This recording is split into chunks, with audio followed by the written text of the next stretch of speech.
Right. ఆర్ఆర్బికి సంబంధించినటువంటి general స్టడీస్లో next part చూద్దాం, అంటే సెకండ్ పార్ట్. భారతదేశ న్యాయ వ్యవస్థలలో రిట్లను జారీ చేసే అధికార పరిధి ఏ కోర్టుకు ఉంది? రైట్, అంటే రిట్స్ను జారీ చేసే అధికారం ఏ కోర్టుకు ఉంది అని అడుగుతుండు. ఆప్షన్ 1 వచ్చేసి స్టేషన్ న్యాయస్థానాలు. స్టేషన్ న్యాయస్థానాలకు అటువంటి హక్కు లేదు. హైకోర్టులు మాత్రమే, సుప్రీంకోర్టులు మాత్రమే, హైకోర్టు సుప్రీంకోర్టు రెండు ఇచ్చిండు. అసలు దేనికి ఉంది అంటే రెండింటికి ఉంటుంది, సుప్రీంకోర్టుకు ఉంటుంది and at the same time high court కూడా ఉంటుంది. ఆప్షన్స్ వచ్చేసి option 4 is the right answer. Right. Next question, తథాగతుడు, శాక్యముని అనేవి ఎవరి బిరుదులు అని అడుగుతుండు. మరొకసారి, తథాగతుడు, శాక్యముని అనేవి ఎవరి బిరుదులు? రైట్ ఆన్సర్ వచ్చేసి గౌతమ బుద్ధుని బిరుదులు, తథాగతుడు, శాక్యముని. నెక్స్ట్ క్వశ్చన్, క్రింది వానిలో ఏ ఖనిజ ఉత్పత్తిలో రాజస్థాన్ అగ్రగామి అని అడుగుతుండు. అంటే రాజస్థాన్లో ఎక్కువగా దొరికేటువంటి ఖనిజాలు ఏవి అని అడుగుతుండు. జిప్సం, వజ్రాలు, బంగారం, జింక్. ఆన్సర్ వచ్చేసి జింక్. గుర్తుంచుకోండి, రాజస్థాన్లో ఎక్కువగా ఏ ఖనిజం దొరుకుతుందంట? జింక్ దొరుకుతుందట. Right. Zinc formula ZN. Right, అందరికి తెలుసు, బట్ నెక్స్ట్ చూద్దాం. కనీస కష్ట ప్రయత్నాన్ని ప్రదర్శించినట్లయితే ఆర్థిక వృద్ధి సాధించవచ్చని ఎవరు చెప్పారు? ఇది ఇంపార్టెంట్, ఒకసారి గుర్తుంచుకోండి. కనీస కష్ట ప్రయత్నాన్ని ప్రదర్శించినట్లయితే ఆర్థిక వృద్ధిని సాధించవచ్చు, అంటే కొంచెం కష్టపడితే చాలు మనం ఆర్థికంగా వృద్ధి చెందవచ్చు అని చెప్పేసి ఎవరు చెప్పారు? రైట్, ఎవరు చెప్పారు అంటే హార్వే లైబిస్టిన్ అనేట అతను చెప్పిండు. Right. Next question, politics in India. గుర్తుంచుకోండి, పాలిటిక్స్ ఇన్ ఇండియా గ్రంథ రచయిత ఎవరు పాలిటిక్స్ ఇన్ ఇండియా గ్రంథ రచయిత? Option 2 Rajni Kothari is the right answer. Politics in India గ్రంథాన్ని రచించింది ఎవరు అంటే రజనీ కొఠారి. నెక్స్ట్ క్వశ్చన్, 1856లో వితంతు పునర్వివాహ చట్టం గురించి కృషి చేసిన భారతీయుడు ఎవరు అని అడుగుతుండు. రైట్. విడో రిమ్యారేజ్ యాక్ట్ ఉంటుంది కదా, దాని గురించి కృషి చేసినటువంటి భారతీయుడు ఎవరు అని అడుగుతుండు. రాజారాం మోహన్ రాయ్, కేశవ్ చంద్రసేన్, కందుకూరి వీరేశలింగం, ఈశ్వరచంద్ర విద్యాసాగర్. ఎవరు? ఈశ్వరచంద్ర విద్యాసాగర్ చాలా కృషి చేసిన అన్నమాట. రైట్. విడో రిమ్యారేజ్ యాక్ట్ అనేది తీసుకొచ్చింది, దానికి సంబంధించినటువంటి కృషి చేసిన భారతీయుడు ఎవరు అంటే 1856లో ఈశ్వరచంద్ర విద్యాసాగర్. రైట్. నెక్స్ట్, 1780లో భారతదేశంలో వెలువడినటువంటి తొలి పత్రిక ఏది అని అడుగుతున్నాడు. అంటే first news paper edited in India ఏది? ఆప్షన్స్ వచ్చేసి Commonwealth, Bengal Gazette, Satyaduta, Bengal Courier. Right. Bengal Gazette అనేది ఫస్ట్ న్యూస్ పేపర్ భారతదేశంలో ప్రచురించబడింది. నెక్స్ట్, మానవ శరీరంలో అధికంగా లభించే మూలకం ఏది అని అడుగుతున్నాడు. గుర్తుంచుకోండి, మానవ శరీరంలో అధికంగా లభించేది కాల్షియం అనుకుంటారు చాలామంది. కాల్షియం కాదు, ఆక్సిజన్. మూలకము అంటే అన్నీ వస్తాయి అన్నమాట. మన భూమి మీద దొరికే మూలకాలు అన్నీ వస్తాయి. అదే మూలకాలు కాకుండా సపరేట్గా లైక్ ఖనిజం ఏది, పదార్థం ఏది, ఎట్లా స్పెసిఫిక్గా అడుగుతానేమో అప్పుడు కాల్షియమా, ఇనుమువా, పాస్పరస్ ఇట్లా చెప్పాలి. కానీ మూలకము అన్నాడు కాబట్టి ఓవరాల్గా జనరలైజ్ చేసేసి ఆక్సిజన్ ఎక్కువ ఉంటుంది హ్యూమన్ బాడీలో. రైట్. ఈ క్వశ్చన్ చూడండి, గ్రామీణ ప్రాంతం నుంచి నగర ప్రాంతానికి మారే మార్గాలని ఏమంటారు? ఆప్షన్స్ వచ్చేసి మున్సిపల్ పంచాయతీలు, నగర పంచాయతీలు, కంటోన్మెంట్ బోర్డు, రూరల్ మున్సిపాలిటీలు. ఏమంటారు అంటే నగర పంచాయతీలు అంటారు. రైట్. వీటి డిస్కషన్ మనం వేరే దాంట్లో డిస్కస్ చేసుకుందాం, ఎందుకంటే ఇప్పుడే డిస్కస్ చేస్తే చాలా మొత్తం టైం అంతా దానికే తీసుకుంటుంది కాబట్టి మనం ఒక సపరేట్గా పార్ట్స్ డిస్కస్ చేద్దాం. రైట్. ఓన్లీ ఇవి ర్యాపిడ్ ఫైర్ క్వశ్చన్స్ లాగా. Right. Next one, Hindu Swaraj గ్రంథ రచయిత ఎవరు? ఇది అందరికీ తెలుసు దాదాపుగా. ఎవరు? గాంధీజీ హిందూ స్వరాజ్ అనే గ్రంథం రచిస్తాడు. రైట్. నెక్స్ట్, విదేశీ మారక ద్రవ్య నియంత్రణ చట్టం ఎప్పుడు అమల్లోకి వచ్చింది అని అడుగుతున్నాడు. ఎప్పుడు అమల్లోకి వచ్చింది? 1974లో అమల్లోకి వస్తుంది. రైట్. విదేశీ మారక ద్రవ్య నియంత్రణ చట్టం ఎప్పుడు అమల్లోకి వచ్చింది? 1974. నెక్స్ట్, 1959లో ప్రవేశపెట్టిన పంచాయతీరాజ్ ఏ స్థాయిలో అమలవుతుంది? అంటే పంచాయతీరాజ్ ఎప్పుడు 1959లో ప్రవేశపెట్టారు కదా, ఆ పంచాయతీరాజ్ ఏ స్థాయిలో అమలవుతుంది అని అడుగుతుండు. ఆప్షన్ 1 వచ్చేసి సమితి బ్లాక్ స్థాయి, ఆప్షన్ 2 బ్లాక్ జిల్లా స్థాయి, ఆప్షన్ 3 సమితి జిల్లా స్థాయి, ఆప్షన్ 4 గ్రామ బ్లాక్ జిల్లా స్థాయి. ఆన్సర్ వచ్చేసి గ్రామ స్థాయి, బ్లాక్ స్థాయి, జిల్లా స్థాయి. అంటే అన్ని స్థాయిలలో దాదాపుగా అమలవుతుందని చెప్పుకోవచ్చు. రైట్. నెక్స్ట్, చలో ఢిల్లీ నినాదం ఇచ్చిన నేత ఎవరని అడుగుతుండు. ఇది అందరికీ దాదాపుగా తెలుసు, బట్ ఇట్లాంటి నినాదాలు చాలా చాలా ఇంపార్టెంట్, ఎందుకంటే ఈ మధ్యలో వస్తున్న క్వశ్చన్స్లలో చాలా నినాదాలు ఎవరు ఇచ్చారు, ఐ మీన్ ఇంక్విలాబ్ జిందాబాద్ అని ఎవరు ఇచ్చారు, భగత్ సింగ్ ఇస్తారు కదా, అట్లాంటి క్వశ్చన్స్ చాలా రిపీట్ అవుతున్నాయి. సో ఏ నినాదాలు ఎవరెవరు ఇచ్చారు, ఏ కార్యక్రమాలు ఇచ్చారు, ఐ మీన్ ఏ ఉద్యమం జరుగుతున్నప్పుడు ఇచ్చారు, ఇలాంటివి చాలా రిపీట్ అవుతున్నాయి. కాబట్టి ఇట్లాంటి వాటి మీద ఫోకస్ చేస్తే చాలా చాలా ఇంపార్టెంట్. ఎందుకంటే ఎన్టీపీసీలో ఇంతకుముందు క్వశ్చన్స్ చూసుకుంటే దాదాపు అవే ఉన్నాయి అనుకోవచ్చు, ఎన్టీపీసీలో కానీ గ్రూప్ డీలో కానీ, రైట్.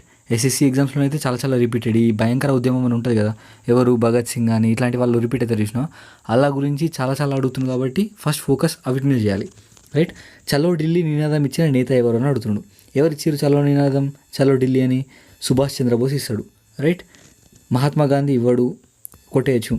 జవహర్లాల్ నెహ్రూ, లాలా లజపత్ రాయ్. లాలా లజపత్ రాయ్ గురించి మనకు స్టోరీ తెలుసు, శాండర్స్ అవి ఇవి పంజాబ్కి సంబంధించింది. సో ఢిల్లీలో ఎక్కువ ఇన్వాల్వ్మెంట్ ఉండదు. నెక్స్ట్ జవహర్లాల్ నెహ్రూ కూడా ఉండదు అని చెప్పరాదు, ఈ రెండింటి టై పడుతుంది అనమాట. ఈ టైని ఆలోచించి సుభాష్ చంద్రబోస్ అని పెట్టాలి, రైట్. నెక్స్ట్ ఏమిచ్చిండు? 1857 సిపాయిల తిరుగుబాటుకు తక్షణ కారణం ఏది అని అడుగుతున్నాడు. అంటే ఇమ్మీడియట్ కాజ్ అనేది అని అడుగుతున్నాడు. ఒకటి గుర్తుంచుకోండి, కారణం అంటే దత్తపుత్ర విధానం కారణమే, శాశ్వత శిస్తు విధానం కారణమే, సైన్య సహకార ఒప్పందం కారణమే, ఎన్ఫీల్డ్ తుపాకీలు కారణమే. కానీ తక్షణ కారణం అని మెన్షన్ చేసిండు ఇక్కడ క్లియర్గా. తక్షణ కారణం ఏమై ఉంటుంది? ఓన్లీ ఎన్ఫీల్డ్ రైఫిల్స్ ఉంటాయి కదా, వాటిని తీయమన్నందుకు, ఐ మీన్ వాటిని నోటితోటి తీయాలి అన్నందుకే సిపాయిల తిరుగుబాటు స్టార్ట్ అయింది. అది ఒకవేళ ఆ పార్ట్ లేకపోతే, సిపాయిల తిరుగుబాటు చేయకపోతే ఇప్పుడు స్వతంత్రం వచ్చేదా అంటే రాకపోతుండే. One of the main and immediate cause ఏంటి అంటే ఎన్ఫీల్డ్ తుపాకీలు, ఎన్ఫీల్డ్ రైఫిల్స్, రైట్. దీని ఆప్షన్ వచ్చేసి 4 అనమాట. ఈ 3 కాదు, ఎందుకంటే ఇక్కడ తక్షణ కారణం అని అడిగింది కాబట్టి, రైట్. చూడండి క్వశ్చన్, తెలంగాణలోని వేసవి వర్షాలను ఇలా పిలుస్తారు, రైట్. నార్వెస్టర్సా, ఏరువాకనా, కాలబైశాఖియా, మ్యాంగో షవర్సా? ఏమని పిలుస్తారు తెలంగాణలో? రైట్, ఆన్సర్ వచ్చేసి మ్యాంగో షవర్స్ అని పిలుస్తారు. తెలంగాణలో ఏమని పిలుస్తారు? Mango showers, right. నెక్స్ట్ చూడండి, భారత జాతీయ కాంగ్రెస్ సమావేశం ఎక్కడ జరిగింది అని అడుగుతుండు. ఎక్కడ జరిగింది? రైట్, బాంబేలో జరుగుతుంది. భారత జాతీయ కాంగ్రెస్ మొట్టమొదటి సమావేశం బాంబేలో జరుగుతుంది. నెక్స్ట్, క్రింది వానిలో అంతరిక్షయానం చేసిన మొట్టమొదటి భారతీయుడు ఎవరు? రైట్, రామానుజన కాదు, ఇతను మ్యాథమెటిక్స్కి సంబంధించిన వాడు. డాక్టర్ హోమీ జహంగీరా కాదు, ఇతను అణుశక్తికి సంబంధించిన వాడు. రాకేష్ శర్మ, హోల్లో పెట్టండి. కస్తూరి రంగన్ కాదు. అంటే ఆప్షన్ ఎవరు? Option 3 Rakesh Sharma is the right answer. అంతరిక్షయానం చేసిన మొట్టమొదటి భారతీయుడు ఎవరు అంటే రాకేష్ శర్మ. నెక్స్ట్, భారతదేశంలో ఎక్కువ శాతం అటవీ విస్తీర్ణం గల రాష్ట్రం ఏది? అటవీ విస్తీర్ణం కలిగిన రాష్ట్రం ఏది అంటే మధ్యప్రదేశ్, గుర్తుంచుకోండి, రైట్. నెక్స్ట్, ఒసామా బిన్ లాడెన్ను అంతం చేయడానికి అమెరికా సేనలు చేపట్టిన ఆపరేషన్ ఏంటిదని అడుగుతుండు, రైట్. ఒసామా బిన్ లాడెన్ను అంతం చేయడానికి అమెరికా సేనలు చేపట్టిన ఆపరేషన్ పేరు ఆపరేషన్ జరోనియా. చాలా చాలా ఇంపార్టెంట్ ఇది, ఆపరేషన్ జరోనియా, రైట్. ఒసామా బిన్ లాడెన్ను అంతం చేయడానికి వాళ్ళు చేశారనమాట. నెక్స్ట్, క్రింది వానిలో రాజా చెల్లయ్య కమిటీని ఏ అంశానికి సంబంధించినది? రాజా చెల్లయ్య కమిటీ ఉంటుంది కదా, అది ఏ అంశానికి సంబంధించింది అని అడుగుతున్నాడు. అది ట్యాక్సెస్కి సంబంధించింది, రైట్. అంటే పన్నుల సంస్కరణలు, రైట్. రాజా చెల్లయ్య, పన్నులు, ఈ 2 గుర్తు రావాలి. అంటే రాజా చెల్లయ్య అనగానే పన్నుల సంస్కరణలు గుర్తు రావాలి, రైట్. నెక్స్ట్, మానవ శరీరంలో జరిగే రక్త ప్రసరణను కనుగొన్నది ఎవరు అని అడుగుతుండు, రైట్. రక్త ప్రసరణ కనిపెట్టింది ఎవరు? విలియం హార్వే, గుర్తుంచుకోండి, విలియం హార్వే బ్లడ్ సర్క్యులేషన్ని కనిపెట్టింది అతనే. నెక్స్ట్, ఈ క్రింది వానిలో లాలా లజపత్ రాయ్కి గల ఉన్న బిరుదు ఏంది అని అడుగుతున్నాడు. లాలా లజపత్ రాయ్కి ఉన్న బిరుదు వచ్చేసి పంజాబ్ కేసరి, రైట్. లాలా లజపత్ రాయ్కి ఉన్న బిరుదు పంజాబ్ కేసరి. నెక్స్ట్, బంగారం ఉన్న ప్రదేశం అని ఏ దేశాన్ని వ్యవహరిస్తారు? Land of golden plus, right. అంటే ల్యాండ్ ఆఫ్ గోల్డెన్ ప్లేస్ అంటే ఏంటిది అంటే ఆ దేశంలో ఎక్కువగా బంగారం ఉంటుంది, బంగారం గల ప్రదేశం అని చెప్పేసి దేన్ని పిలుస్తారు అంటే ఆస్ట్రేలియా అని పిలుస్తారు, రైట్. మరొకసారి, బంగారం ఉన్న ప్రదేశం అని ఏ దేశాన్ని పిలుస్తారు? ల్యాండ్ ఆఫ్ గోల్డెన్ ప్లేస్ అని చెప్పేసి ఆస్ట్రేలియా అని పిలుస్తారు. దక్షిణ కొరియా రాజధాని ఏది? రాజధానులు ఆర్ఆర్బి గ్రూప్ డీలో చాలా ఒకటన్నా గ్యారంటీ అడిగే అవకాశం ఉంటుంది, రైట్. దక్షిణ కొరియా రాజధాని ఏది అంటే సియోల్. ఎక్కడుంది? ఆప్షన్ 2. కన్ఫ్యూజ్ కాకండి, దక్షిణ కొరియా అనగానే గుర్తు రావాల్సింది సియోల్, రైట్. దక్షిణ కొరియా సియోల్ అంటే ఇంగ్లీష్లో గుర్తుంచుకోండి, south Korea Seoul, south Seoul అట్లా. నెక్స్ట్, జీవిత బీమా సంస్థ లైఫ్ ఇన్సూరెన్స్ కార్పొరేషన్ అది ఎట్లాంటి బ్యాంక్ అని అడుగుతుండు. కోఆపరేటివ్ బ్యాంకా, డెవలప్మెంట్ బ్యాంకా, కమర్షియల్ బ్యాంకా లేకపోతే ఇన్వెస్ట్మెంట్ బ్యాంకా? అదొక డెవలప్మెంట్ బ్యాంక్, రైట్. ఎల్ఐసి ఒక డెవలప్మెంట్ బ్యాంక్, అంతే, రైట్. నెక్స్ట్ క్వశ్చన్, ఐక్యరాజ్య సమితి చార్టర్ ఎప్పటి నుంచి అమల్లోకి వచ్చింది? రైట్. ఎప్పుడు వచ్చింది ఐక్యరాజ్య సమితి చార్టర్? 1945 అనేది తెలుసు, కాబట్టి దీన్ని ఎలిమినేట్ చేసేద్దాం, రైట్. అక్టోబర్ 24 ఉంది, జూన్ 26 ఉంది, గుర్తుంచుకోండి. అక్టోబర్ 24 అమలులోకి వచ్చింది, right.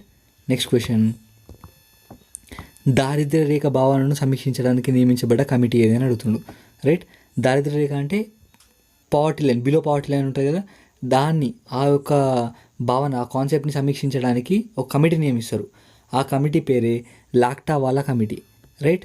Lakdawala committee. Wanchoo committee తెలుసు మనకి, ఎలిమినేట్ చేసేయచ్చు. దత్ కమిటీ తెలుసు, దీన్ని ఎలిమినేట్ చేయొచ్చు. ఈ చక్రవర్తి కమిటీ అనేది తెలీదు, లాక్టావాలా తెలీదు. ఈ రెండిట్లలో కొంచెం కన్ఫ్యూజన్ ఉన్నది కాబట్టి ఏదో ఒకటి చూసేసుకొని ఆన్సర్ పెట్టేసేయాలి. అందులో ఉంటుంది మనకు తెలుసు అనమాట, ఎలిమినేషన్ మెథడ్ అంటారు దీన్ని, రైట్. లాక్టావాలా కమిటీ దేని గురించి? దారిద్ర్య రేఖ కన్నా దిగువన ఉన్న వాళ్ళ గురించి, వాళ్ళని సమీక్షించడానికి నియమించబడ్డ కమిటీ అనమాట. నెక్స్ట్, వైశాల్యంలో ఖండాలన్నింటికన్నా అతి చిన్న ఖండం ఏది అని అడుగుతుండు. ఇది చాలా చాలా ఇంపార్టెంట్ అండ్ చాలా చిన్నపిల్లలు కూడా చెప్పేస్తారు ఇట్లాంటి. ఏది? ఆస్ట్రేలియా. ఆస్ట్రేలియా అన్నది అన్ని ఖండాలలో అతి చిన్న ఖండం, రైట్. ఆసియా పెద్దది, ఇది తెలుసు. యూరోప్ కూడా చాలా పెద్దది. ఈ అంటార్కిటికానా ఆస్ట్రేలియా అని చెప్పేసి మనకు డౌట్ వస్తుంది.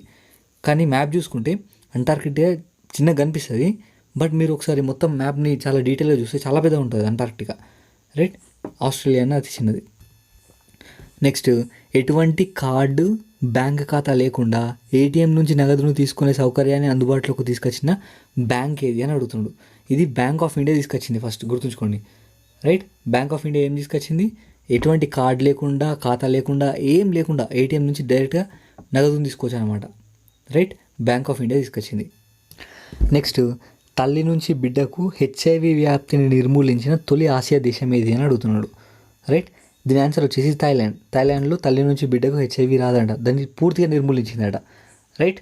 Next, goods and services tax దేశవ్యాప్తంగా ఎప్పటి నుంచి అమల్లోకి వచ్చింది, రైట్. గుర్తుంచుకోండి, ఇది దాదాపు అందరికీ తెలుసు. ఏం తెలుసు? April 1 అని తెలుసు. April 1లో అమల్లోకి వచ్చిందని తెలుసు. ఇయర్ గుర్తుంచుకోకుండా సరే, ఎందుకంటే ఇక్కడ ఇలా September 1 ఇచ్చిండు కాదు, January 1 ఇచ్చిండు కాదు, August 3 ఇచ్చిండు కాదు, April 1 ఒకటి ఉంది కాబట్టి ఆన్సర్. ఒకవేళ April 1 అని ఇచ్చిండు అనుకో, అప్పుడు డేట్ మస్ట్ ఇంపార్టెంట్ అన్నట్టు. ఇప్పుడు చూడండి 2017 అన్నది ఆన్సర్. ఒకసారి ఎగ్జామ్లో ఎలిమినేషన్ కూడా చూసుకుంటే మనం ఇలా 3 2017 ఉన్నాయి, ఒకటి 2016 ఉంది. సో ఆన్సర్ వచ్చేసి గ్యారంటీ 2017 అయి ఉంటుంది. దీన్ని డైరెక్ట్గా ఎలిమినేట్ చేసేయచ్చు అనమాట, రైట్. April 1 అనేది గుర్తుంచుకుంటే సరిపోతుంది. మనం అట్లా కూడా ఎలిమినేట్ చేయొచ్చు. అంటే ఎక్కువగా సేమ్ ఇచ్చిండు అనుకో, కన్ఫ్యూజ్ చేయడానికి ఇచ్చిండు అని ఒకటి వేరే ఇచ్చిందని డిలీట్ చేసేయచ్చు అనమాట, రైట్. అట్లాంటివి కూడా ఎలిమినేషన్లో ఒక మెథడ్. కానీ చాలాసార్లు అది చూస్ చేసుకుందామంటే కొంచెం కష్టం అనిపిస్తుంది, ఎందుకంటే కొన్నిసార్లు రాంగ్ కూడా కావచ్చు, రైట్. నెక్స్ట్, రసాయన శాస్త్రంలో నోబెల్ పొందిన తొలి భారతీయుడు ఎవరని అడుగుతున్నాడు. రసాయన శాస్త్రం అంటే కెమిస్ట్రీలో నోబెల్ రిసీవ్ చేసుకున్నటువంటి ఫస్ట్ ఇండియన్ ఎవరని అడుగుతున్నాడు. ఎవరు? సివి రామన, వెంకట్రామన్ రామకృష్ణన, సుబ్రహ్మణ్య చంద్రశేఖర, హరగోబింద్ ఖురానా? ఎవరు అంటే Venkatraman Ramakrishnan, right. Option 1 is the right answer. Next question, చెస్లో గ్రాండ్ మాస్టర్ టైటిల్ సాధించిన మొట్టమొదటి భారతీయుడు ఎవరని అడుగుతున్నాడు. డివి ప్రసాద్, నటరాజన్, విశ్వనాథన్ ఆనంద్, రాయనాథన్. ఎవరు?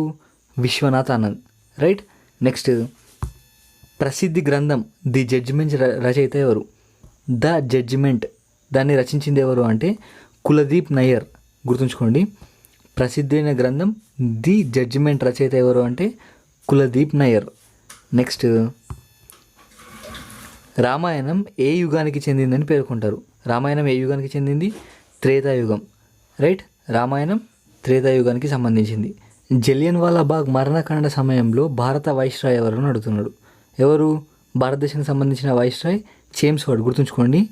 చేమ్స్ వర్డ్ భారతదేశానికి సంబంధించినటువంటి వైస్రాయ్ అప్పటి కాలంలో. నెక్స్ట్ క్వశ్చన్, మొదటి ప్రపంచ యుద్ధం ఏ సంవత్సరంలో ప్రారంభమైంది? ఇది అందరికీ తెలుసు, 1914లో స్టార్ట్ అవుతుంది, రైట్. నెక్స్ట్, భూమి సూర్యుడి నుంచి గ్రహించే ఉష్ణశక్తిని ఏమని పిలుస్తారు? ఉష్ణోగ్రత అనేది అన్నారు. ఉష్ణోగ్రత అంటే టెంపరేచర్. సౌరశక్తి అని కూడా అన్నారు.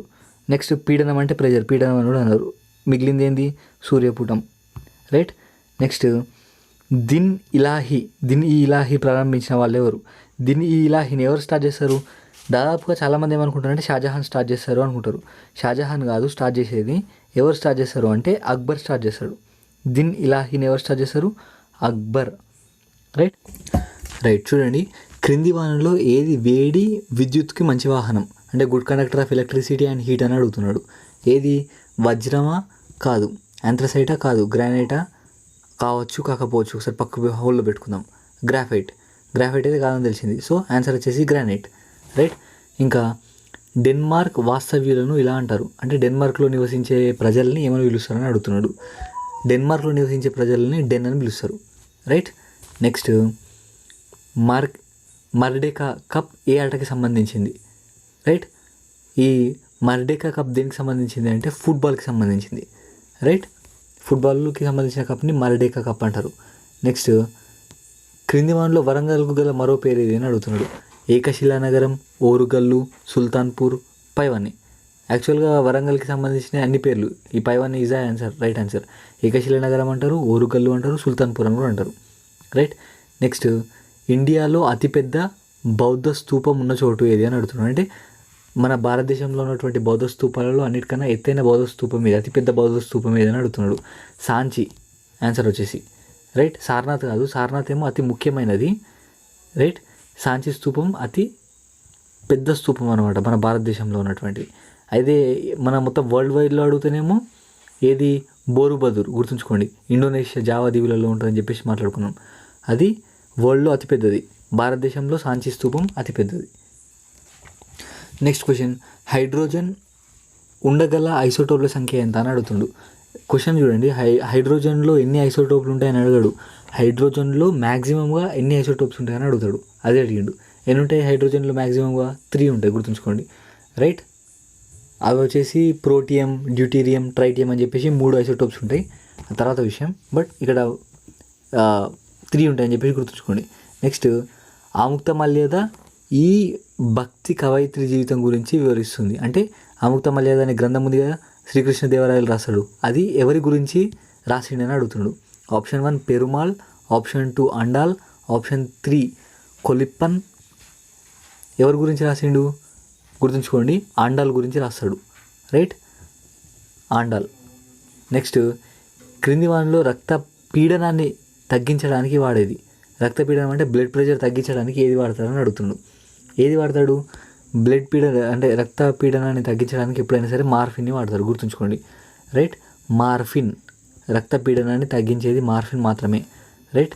నెక్స్ట్ ప్రపంచ విపత్తుల నిర్వహణ సమావేశం 2005లో ఎక్కడ జరిగింది? ఎందుకంటే ఇది 2005 ఇప్పుడు ఇస్తాడు అనుకోద్దు, కొన్ని ఇవి ఇంపార్టెంట్వి ఉంటాయి అన్నమాట. రైట్. అతిపెద్ద సమావేశాలు ఇలాంటి దాంట్లో ఈ బిట్ వస్తుంది అనమాట. రైట్. ప్రపంచ విపత్తుల నిర్వహణ సమావేశం 2005లో ఎక్కడ జరిగింది అంటే జపాన్లో జరుగుతుంది. Option 4 is the right answer. Right. రసాయనికంగా చక్కెర ఒక లాక్టోసా, గ్లూకోసా, సుక్రోసా, ఫ్రక్టోసా. ఏది? సుక్రోస్ అనమాట. రైట్. షుగర్ని సుక్రోస్ అని కూడా అంటారు. Option 3 is the right answer. Next Bangladesh యొక్క కరెన్సీ. బంగ్లాదేశ్ కరెన్సీని మనం టాకా అంటాం, గుర్తుంచుకోండి. రైట్. బంగ్లాదేశ్ యొక్క కరెన్సీని మనం ఏమంటాం? టాకా అంటాం. రైట్. అమృత్సర్ ఒప్పందం ఎప్పుడు కుదిరింది? ఇది చాలా చాలా ఇంపార్టెంట్. అమృత్సర్ ఒప్పందం ఇది మనం ఆల్రెడీ మాట్లాడుకున్నాం. ఏంది? ఇండియన్ హిస్టరీలో ఎప్పుడు కుదురుతుంది? 1848లో కుదురుతుంది. రైట్. నెక్స్ట్ విజయనగరం అనగా ఆల్రెడీ తెలుసు. విజయనగరం అంటే విజయాల నగరం అని చెప్పేసి, అక్కడ ఏం కన్ఫ్యూజన్ ఏం అవసరం లేదు. నెక్స్ట్ ఎవరి కాలంలో సంపూర్ణ స్వాతంత్ర తీర్మానం చేయబడింది? ఇది చాలా చాలా ఇంపార్టెంట్. సంపూర్ణ స్వాతంత్ర తీర్మానం ఎవరి కాలంలో చేయబడింది అంటే ఇర్విన్. ఎక్కడ? ఆప్షన్ 3 లార్డ్ ఇర్విన్ కాలంలో సంపూర్ణ స్వాతంత్ర తీర్మానం చేయబడుతుంది. Right. Thank you very much.